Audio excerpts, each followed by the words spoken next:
स्वागत है आप सभी का साकार स्टडी हब की इस ऑनलाइन प्लेटफॉर्म पर। आज हम बात करेंगे मध्य प्रदेश की नदियों से संबंधित अति महत्वपूर्ण प्रश्नों की इस श्रृंखला में। मध्य प्रदेश की नदियों से हर एग्जाम में प्रश्न पूछे जाते हैं। तो चलिए हम स्टार्ट करते हैं आज का most important topic, Madhya Pradesh की नदियाँ। तो आज का पहला प्रश्न है, बैतूल से कौन सी नदी निकलती है? तो इसका राइट आंसर है ताप्ती नदी। तो ताप्ती नदी के बारे में बात करते हैं। या ताप्ती नदी का फोटो लगा हुआ है। अब इसके महत्वपूर्ण तत्वों के बारे में बात करते हैं। ताप्ती नदी से संबंधित महत्वपूर्ण तत्व। तो ताप्ती नदी का उद्गम की बात करते हैं। तो ताप्ती नदी बैतूल जिले के मुल्ताई से निकलती है। अब इसके मुहाने की बात करते हैं। तो एक खंबात की खाड़ी में गिरती है। इसका मुहाना खंबात की खाड़ी बनता है। इसकी कुल लंबाई की बात करते हैं। तो ताप्ती नदी की कुल लंबाई 724 किलोमीटर है। अब सहायक नदी की बात करते हैं। तो पूर्णा, बोरी, अमरावती और गिरना इसकी सहायक नदियां हैं। ताप्ती नदी को सूर्यपुत्री के नाम से भी जाना जाता है। इस पर प्रमुख बांध और परियोजना की बात करते हैं। तो इस पर पारसोदोआ बांध जो बैतूल जिले में स्थित है, और उकाई परियोजना जो गुजरात में स्थित है। अब बात करते हैं अगले प्रश्न की। तो नर्मदा नदी मध्य प्रदेश में नर्मदा नदी की कुल लंबाई कितनी है? तो इसका राइट आंसर है 1070 किलोमीटर। तो मध्य प्रदेश में नर्मदा नदी की कुल लंबाई 1070 किलोमीटर है। अब बात करते हैं अपन नर्मदा नदी से संबंधित महत्वपूर्ण तत्वों की। तो नर्मदा नदी की उद्गम की बात करते हैं। तो नर्मदा नदी का उद्गम नर्मदा कुंड, अमरकंटक पहाड़ी, अनूपपुर जिले से हुआ है। इसके समापन या इसकी मुहाने की बात करते हैं। तो नर्मदा नदी खम्मात की खाड़ी में गुजरात के पास मुहाना बनाती है। और इसकी कुल लंबाई की बात करें तो नर्मदा नदी की कुल लंबाई 1312 किलोमीटर है। और मध्य प्रदेश में नर्मदा नदी की लंबाई 1070 किलोमीटर है। अब बात करते हैं सहायक नदियाँ। तो नर्मदा नदी की कुल सहायक नदियों की बात करते हैं। तो कुल 41 सहायक नदियाँ हैं, जिनमें से कुछ इम्पोर्टेंट नदियाँ हैं जैसे चोरल नदी, छोटी तवा, तवा, बरना, कोलार, हथनी, मान आदि नदियाँ नर्मदा की सहायक नदियाँ हैं। अब नर्मदा की जलप्रपात की बात करते हैं। तो नर्मदा नदी पर कपिलधारा, दुग्धधारा, धुआंधार और मानदाता जलप्रपात स्थित हैं। परियोजना की बात करते हैं। इंदिरा गांधी परियोजना जो खंडवा जिले के अंतर्गत है। महेश्वर अवंतीबाई परियोजना जबलपुर जिले के अंतर्गत। सरदार सरोवर जो गुजरात के अंतर्गत है। और नर्मदा नदी के अन्य नामों की बात करते हैं। तो नर्मदा नदी को गेवर ऑफ विलेजर जो कुशिया देने वाली नदी कहा जाता है। रेवा, मेकाल सुता और नामो दास। नर्मदा नदी को नामो दास टोलबी ने कहा था। और नर्मदा नदी भारत की सबसे ऐसी बड़ी नदी है जो भ्रंश घाटी में बहती है। और नर्मदा नदी को मध्य प्रदेश की जीवन रेखा कहा जाता है। मध्य प्रदेश की जीवन रेखा कहा जाता है। अब बात करते हैं अगले प्रश्न की। तो प्रश्न नंबर 3, बाणसागर बांध किस नदी पर बना है? तो इसका राइट आंसर है सोन नदी।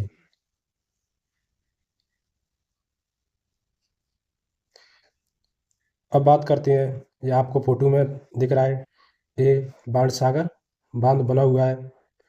अब बाणसागर के बारे में बात करते हैं, सोन नदी की। तो सोन नदी की उद्गम की बात करते हैं।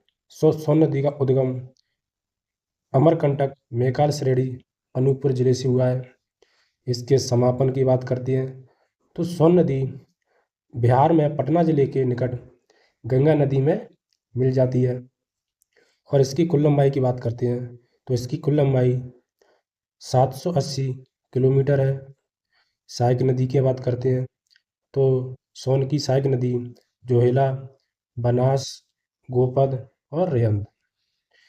इस पर प्रमुख बांध एवं परियोजना की बात करते हैं तो बाणसागर परियोजना जो शहडोल के देवलौन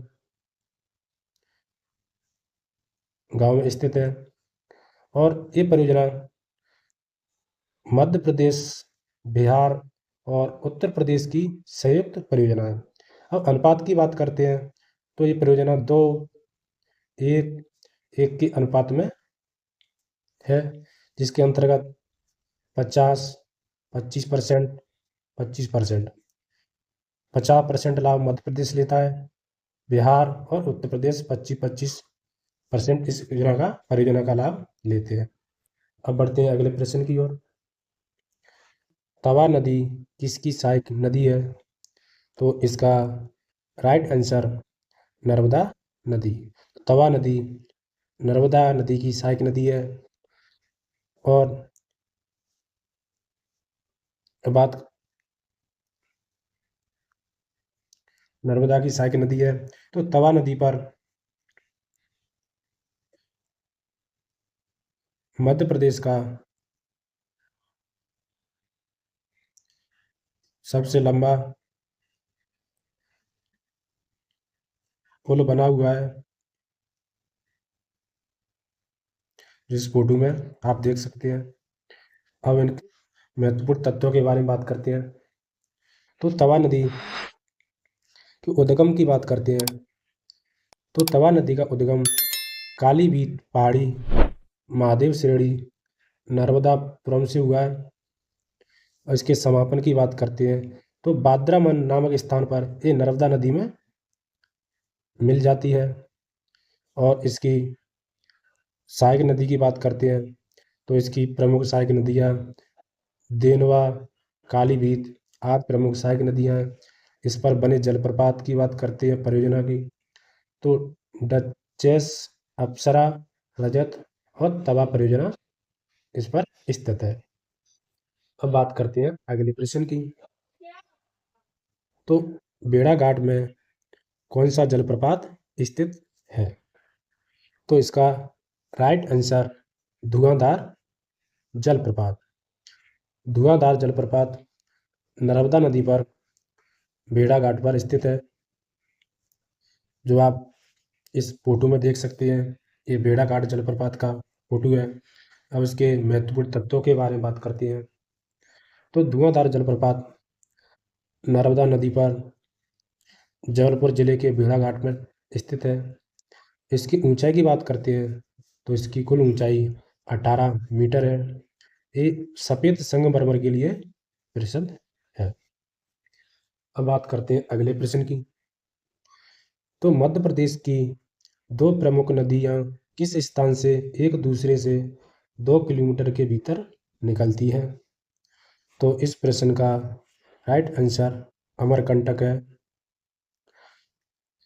अब इसके महत्वपूर्ण तत्वों के बारे में बात करते हैं तो मध्य प्रदेश में 3 नदियाँ जो अमरकंटक से निकलती है, नर्मदा, सोन और जोइला। ये तीनों नदी का उद्गम अमरकंटक से होता है। नर्मदा नदी की बात करते हैं तो अमरकंटक के मैकाल पर्वत श्रृंखला से निकलती है और ये पश्चिम की ओर बहती है। सोन नदी यह भी अमरकंटक से निकलती है, ये उत्तर की ओर गंगा में उत्तर की ओर गंगा में मिलने वाली सबसे बड़ी नदी है। और जोयला नदी की बात करते हैं तो एक अन्य नदी भी जो अमरकंटक से निकलती है, जो सोन की एक सहायक नदी है। अब अगले प्रश्न की बात करते हैं। तो चंबल नदी किस जिले से निकलती है? तो इस प्रश्न का राइट आंसर है इंदौर। चंबल नदी जो आप इस फोटो में देख सकते हैं। अब इन चंबल नदी के महत्वपूर्ण तत्वों के बारे में बात करते हैं। तो चंबल नदी के उद्गम की बात करते हैं। तो चंबल नदी का उद्गम जाना पाव पहाड़ी महू जो इंदौर जिले से हुआ है। इसके समापन या मुहाना की बात करते हैं तो इटावा जिले, उत्तर प्रदेश का इटावा जिले में यमुना नदी में मिल जाती है। और इसकी कुल लंबाई की बात करते हैं तो इसकी कुल लंबाई 960 किलोमीटर है। सहायक नदी की बात करते हैं तो क्षिप्रा, शिवना, काली सिंध, पार्वती, बनास और कूनो। तो इस चंबल की क्षिप्रा, शिवना, काली सिंध, पार्वती, बनास और कूनो। तो शिवना नदी के उद्गम की बात करते हैं तो शिवना नदी एक उद्गम मध्य प्रदेश के रतलाम जिले से हुआ है। अब काली सिंध नदी की बात करते हैं तो काली सिंध नदी का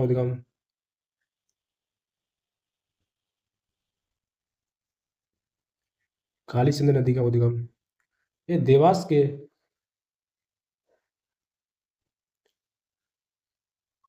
बागली गांव से हुआ है।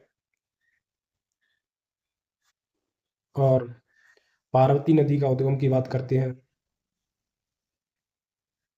तो पार्वती नदी का उद्गम सीहोर के आष्टा से हुआ है।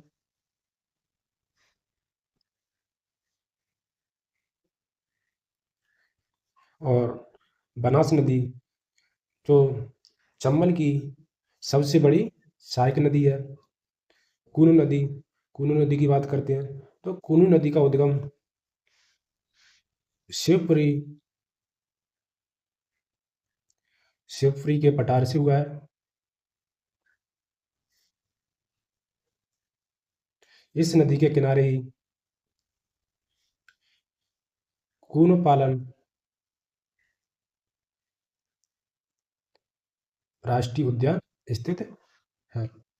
अब प्रमुख परियोजना की बात करते हैं तो चंबल नदी पर गांधी सागर बांध जो मंदसौर में पड़ता है, राणा सागर बांध राजस्थान, जवाहर सागर कोटा राजस्थान। और प्रमुख जलप्रपात की बात करते हैं तो चूलिया जलप्रपात जो राजस्थान के कोटा में, शीतला माता जो इंदौर में पड़ता है। तो चंबल नदी अवनालिका अपर्दन अथवा बेहड़ का निर्माण करती है। इसके अन्य नामों की बात करते हैं तो इसको चरमावती, कामधेनु, रतिदेव की कीर्ति और नित्य वाहिनी कहते हैं। और चंबल नदी के किनारे किनारे पर स्थित जिलों की बात करते हैं। कौन कौन से जिले स्थित हैं तो मुरैना, भिंड और श्योपुर। जो सबसे ज़्यादा अवनालिका अवनालिका अपर्दन से प्रभावित है। अब बात करते हैं अगले प्रश्न की। तो अरब सागर में गिरने वाली नदी है तो इसका राइट आंसर है ताप्ती नदी।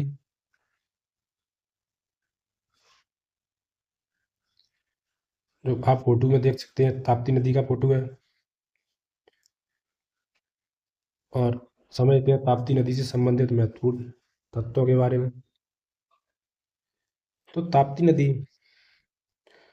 एक भ्रंश घाटी से बहती हुई गुजरात में खम्बात की खाड़ी से अरब सागर में मिलती है। और नर्मदा नदी ये मध्य प्रदेश गुजरात की जीवन रेखा कहा जाता है और अरब सागर में गिरने वाली सबसे लंबी प्रायद्वीपीय भारत की नदी है। ये दोनों नदियाँ जो पश्चिम दिशा में बहती हुई अरब सागर में गिरती हैं। तो ताप्ती नदी और नर्मदा नदी ये दोनों पश्चिम दिशा में बहती हुई अरब सागर में गिरती हैं। अब बात करते हैं अगले प्रश्न की। तो विदिशा किस नदी के तट पर स्थित है? तो इसका राइट आंसर है बेतवा नदी। तो आप देख सकते हैं फोटो में बेतवा नदी का फोटो है। अब बेतवा नदी से संबंधित महत्वपूर्ण तथ्यों के बारे में बात करते हैं। तो बेतवा नदी के उद्गम की बात करते हैं। तो बेतवा नदी का उद्गम रायसेन जिले के कुमरा गांव से हुआ है। इसके मुहाना की बात करते हैं तो हमीरपुर जिले उत्तर प्रदेश में यमुना नदी में मिल जाती है। इसकी कुल लंबाई की बात करते हैं तो इसकी कुल लंबाई 590 किलोमीटर है। और सहायक नदियाँ तो बीना, धसान, जामनी इसकी प्रमुख सहायक नदियाँ हैं।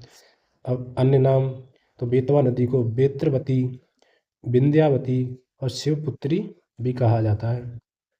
प्रमुख परियोजनाएं तो बेतवा नदी पर सम्राट अशोक या इसको हलाली परियोजना के नाम से भी जाना जाता है जो विदिशा जिले में स्थित है। राजघाट परियोजना इसको रानी लक्ष्मीबाई परियोजना के नाम से भी जाना जाता है। तो मध्य प्रदेश उत्तर प्रदेश की संयुक्त परियोजना है। माता टीला ये भी मध्य प्रदेश उत्तर प्रदेश की संयुक्त परियोजना है। और बेतवा नदी को बुंदेलखंड की गंगा और मध्य प्रदेश की गंगा भी कहा जाता है। इसको प्रदूषण के आधार पर मध्य प्रदेश की गंगा कहा जाता है। इसके किनारे स्थित शहर की बात करते हैं तो विदिशा, भोपाल, सांची, चंदेरी और ओरछा आदि जिले या शहर इसके किनारे स्थित हैं। अब बात करते हैं अगले प्रश्न की। तो मध्य प्रदेश के सागर जिले में स्थित एरड़ किस नदी के किनारे स्थित है? तो इसका राइट आंसर है बीना नदी। तो आप देख सकते हैं बीना नदी के किनारे एरड़ अभिलेख का फोटो है। अब बीना नदी से संबंधित महत्वपूर्ण तथ्यों के बारे में बात करते हैं। तो बीना नदी ये बेतवा की एक सहायक नदी है और बीना नदी के किनारे आगासौद गांव में बीना तेल रिफाइनरी स्थित है। इस नदी के किनारे सागर जिले में स्थित एरड़ नामक सती प्रथा के साक्ष्य मिले हैं। तो इस नदी के किनारे सागर जिले में स्थित एरड़ नामक स्थान से सती प्रथा के साक्ष्य मिले हैं। अब बीना नदी पर भालकुंड इसको राहतगढ़ जलप्रपात के नाम से भी जानते हैं जो बीना नदी पर स्थित है। अब अगले प्रश्न की बात करते हैं। तो मध्य प्रदेश में आयोजित सिंहस्थ महाकुंभ मेला किस नदी के किनारे आयोजित किया जाता है? तो इस प्रश्न का राइट आंसर है क्षिप्रा नदी। तो आप फोटो में देख सकते हैं जो क्षिप्रा नदी के किनारे उज्जैन में सिंहस्थ मेला का आयोजन चल रहा है। अब बात करते हैं क्षिप्रा नदी से संबंधित महत्वपूर्ण तथ्यों के बारे में। तो क्षिप्रा नदी के उद्गम की बात करते हैं तो क्षिप्रा नदी का उद्गम काकड़ी बरड़ी पहाड़ी इंदौर से हुआ है। इसका समापन चंबल नदी में मिल जाती है। और इसकी सहायक नदियों की बात करते हैं तो खान और गंभीर इसकी सहायक नदियाँ हैं। इस नदी को मालवा की गंगा कहा जाता है और खान नदी के किनारे इंदौर शहर स्थित है। अब बात करते हैं अगले प्रश्न की। निम्न में से कौन सी नदी दक्षिण दिशा में नहीं बहती है? तो इस प्रश्न का राइट आंसर है केन नदी। केन नदी जो दक्षिण दिशा में नहीं बहती, जब आप फोटो देख सकते हो तो केन नदी को सबसे सुंदर नदी का दर्जा भी दिया जाता है। आप फोटो में देख सकते हैं कितनी सुंदर नदी दिख रही है आप फोटो में। और इसके महत्वपूर्ण तत्वों के बारे में बात करते हैं तो इसके उद्गम की बात करते हैं तो कैमूर पहाड़ी कटनी जिले से केन नदी का उद्गम होता है। इसके समापन की बात करते हैं तो उत्तर प्रदेश के बांदा जिले में यमुना नदी में मिल जाती है। सहायक नदियाँ सोनार, श्यामरी, उर्मिल, चंद्रावल इसकी प्रमुख सहायक नदियाँ हैं। अन्य नाम की बात करते हैं तो सुक्तिमती के नाम से भी जाना जाता है। इस पर प्रमुख बनी परियोजनाएं जैसे उर्मल परियोजना, रनक गोवा परियोजना, गंगेऊ परियोजना आदि इस पर प्रमुख परियोजना है। जलप्रपात इस पर गाथा व पांडव जलप्रपात है जो पन्ना जिले के अंतर्गत स्थित है। और भारत की पहली नदी लिंक परियोजना जिस केन और बेतवा नदी पर 2005 में बनाई गई है। बात करते हैं अगले प्रश्न की। तो निम्न में से किस नदी पर दूती परियोजना स्थित है? तो इस प्रश्न का राइट आंसर है बैनगंगा नदी। तो आप देख सकते हो, इस फोटो में देख सकते हो, ये दूती परियोजना का फोटो है। अब इस बैनगंगा नदी से संबंधित महत्वपूर्ण तत्वों के बारे में बात करते हैं। तो बैनगंगा नदी का उद्गम की बात करते हैं तो इसका उद्गम मुंडारा गांव सिवनी जिले से हुआ है। और इसके समापन की बात करते हैं तो ये गोदावरी नदी महाराष्ट्र में मिल जाती है। और सहायक नदी के बारे में बात करते हैं तो इसकी प्रमुख सहायक नदियाँ जैसे वर्धा, बाघ, पेंच, अंधरी इसकी प्रमुख सहायक नदियाँ हैं। अन्य नाम की बात करते हैं तो इसे बेवा और बैया के नाम से जानते हैं। इस पर प्रमुख परियोजना या बांध की बात करते हैं तो संजय सरोवर या इसको भीमगढ़ बांध के नाम से भी जानते हैं जो सिवनी जिले के अंतर्गत है। और दूती परियोजना जो बालाघाट जिले के अंतर्गत स्थित है। अब बात करते हैं अगले प्रश्न की। तो निम्नलिखित में से कौन सी नदी 3 राज्यों में प्रभावित होती है? तो इस प्रश्न का राइट आंसर है माही नदी। जो आप देख सकते हो ये माही नदी का फोटो है और इसके बारे में महत्वपूर्ण तत्व हैं, इनको समझते हैं। तो माही नदी के उद्गम की बात करते हैं तो इसके उद्गम मिंडा गांव धार जिले से हुआ है। और इसके समापन की बात करते हैं तो एक खम्मात की खाड़ी में जाकर अपना मुहाना बनाती है। सहायक नदियाँ इसकी सोम, चाप, अनास, जाखम प्रमुख सहायक नदियाँ हैं। और कौन कौन से राज्यों में प्रभावित होती है? तो मध्य प्रदेश, गुजरात और राजस्थान तीनों राज्यों में प्रभावित होती है। प्रमुख परियोजना बांध की बात करते हैं तो इस पर कडाना बांध जो गुजरात में बना हुआ है और जमुना लाल बजाज परियोजना जो राजस्थान में स्थित है। और एकमात्र ऐसी नदी है जो कर्क रेखा को 2 बार काटती है।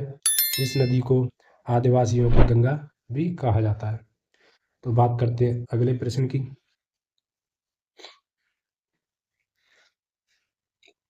अब बात करते हैं अगले प्रश्न की। तो निम्न में से मध्य प्रदेश का सबसे ऊंचा जलप्रपात कौन सा है? तो इसका राइट आंसर है बहुती जलप्रपात। इसको बहुटी जलप्रपात भी कहते हैं। तो आप फोटो में देख सकते हैं ये बहुटी जलप्रपात का सुंदर फोटो है। अब इसके महत्वपूर्ण तत्वों के बारे में समझते हैं। तो बहुटी जलप्रपात से संबंधित महत्वपूर्ण तत्वों के समझते हैं।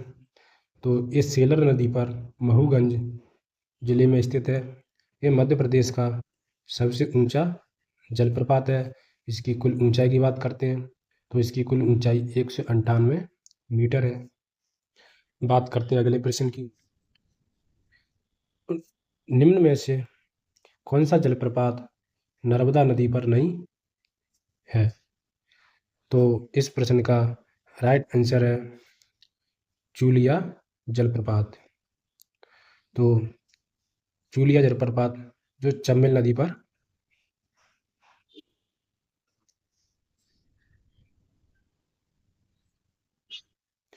चूलिया जलप्रपात चंबल नदी पर स्थित है। जो तीनों जलप्रपात कपिलधारा, दुग्धधारा और धुआंधार जलप्रपात, दुग्धधारा जलप्रपात ये तीनों नर्मदा नदी पर स्थित है। अब बात करते हैं नर्मदा नदी पर कौन कौन से जलप्रपात हैं? तो कपिलधारा, धुआंधार जलप्रपात, दुग्धधारा, पंचधारा, मानधाता और सहस्त्रधारा आदि जलप्रपात नर्मदा नदी पर स्थित है। अब चंबल नदी पर प्रमुख जलप्रपात तो चूलिया जलप्रपात, शीतला माता जलप्रपात और जाड़ी दे जलप्रपात आज जलप्रपात चंबल नदी पर स्थित है। अब बात करते हैं अगले प्रश्न की। तो मध्य प्रदेश का सबसे बड़ा अफवाह तंत्र कौन सा है? तो इस प्रश्न का राइट आंसर है गंगा यमुना अफवाह तंत्र, जो मध्य प्रदेश का सबसे बड़ा अफवाह तंत्र है। तो फोटो में देख सकते हैं आप। अब बात करते हैं मध्य प्रदेश के अंतर्गत कितने अफवाह तंत्र है। तो मध्य प्रदेश के अंतर्गत कुल 6 अफवाह तंत्र हैं, जिसमें सबसे बड़ा गंगा यमुना अफवाह तंत्र, नर्मदा अफवाह तंत्र, ताप्ती, माही नदी, गोदावरी और महानदी अफवाह तंत्र जो सबसे छोटा अफवाह तंत्र है। अब बात करते हैं अगले प्रश्न की। तो राजघाट बहुउद्देशीय परियोजना निम्न में से किन दो राजघाट बहुउद्देशीय परियोजना निम्न में से किन दो राज्यों की संयुक्त परियोजना है? तो इस प्रश्न का राइट आंसर है मध्य प्रदेश और उत्तर प्रदेश की संयुक्त परियोजना है। फोटो में देख सकते हैं, ये राजघाट परियोजना का फोटो है और उसके महत्वपूर्ण तत्वों को समझते हैं। तो राजघाट परियोजना, इसको रानी लक्ष्मी परियोजना के नाम से भी जाना जाता है, जो मध्य प्रदेश और उत्तर प्रदेश की संयुक्त परियोजना है, जो बेतवा नदी पर स्थित है। अब बात करते हैं मध्य प्रदेश की संयुक्त परियोजना है और किस किस राज्य में। तो गांधी सागर परियोजना जो मध्य प्रदेश और राजस्थान की संयुक्त परियोजना है, राणा सागर परियोजना जो मध्य प्रदेश और राजस्थान की संयुक्त परियोजना है, जवाहर सागर परियोजना जो मध्य प्रदेश और राजस्थान की संयुक्त परियोजना है। बाण सागर परियोजना की बात करते हैं तो मध्य प्रदेश, उत्तर प्रदेश और बिहार की संयुक्त परियोजना है। राजीव सागर परियोजना जो मध्य प्रदेश और महाराष्ट्र की संयुक्त परियोजना है। उर्मिल परियोजना जो मध्य प्रदेश और उत्तर प्रदेश की संयुक्त परियोजना है। बात करते हैं अगले प्रश्न की। तो शक्कर नदी किसकी सहायक नदी है? तो इसका राइट आंसर है नर्मदा। तो शक्कर नदी नर्मदा की सहायक नदी है। अब बात करते हैं महत्वपूर्ण तत्वों की। तो नर्मदा की कुल 41 सहायक नदियां हैं, जिनमें से 22 नदियां बाईं तरफ है और 19 नदियां दाईं तरफ है।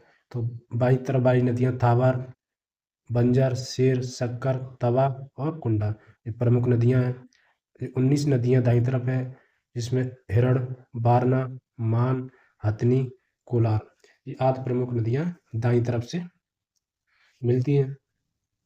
अब बात करते हैं अगले और आज के लास्ट प्रश्न की। मडीखेड़ा मोहिनी सागर परियोजना किस नदी पर स्थित है? तो इस प्रश्न का राइट आंसर है सिंध नदी। आप देख सकते हैं इस फोटो में मडीखेड़ा परियोजना का फोटो है और उसके महत्वपूर्ण तत्वों के बारे में समझते हैं। तो सिंध नदी के उद्गम की बात करते हैं तो इसका उद्गम सिरोंज के समीप विदिशा जिले से होता है। समापन की बात करते हैं तो उत्तर प्रदेश के जालौन जिले में यमुना नदी में मिल जाती है। और सहायक नदी की बात करते हैं तो कुंवारी, पाहोज इसकी प्रमुख सहायक नदियां हैं। प्रमुख परियोजनाएं मडीखेड़ा या मोहिनी सागर परियोजना के भी नाम से जानते हैं। तो ये थी आज की मध्य प्रदेश की नदियों से संबंधित अति महत्वपूर्ण प्रश्नों की श्रृंखला। तो कैसी लगी आपको इस प्रश्नों की सीरीज? इसी तरह हमारी प्रश्नों की श्रृंखला बने रहने के लिए हमारे चैनल को लाइक, शेयर, सब्सक्राइब और कमेंट करें।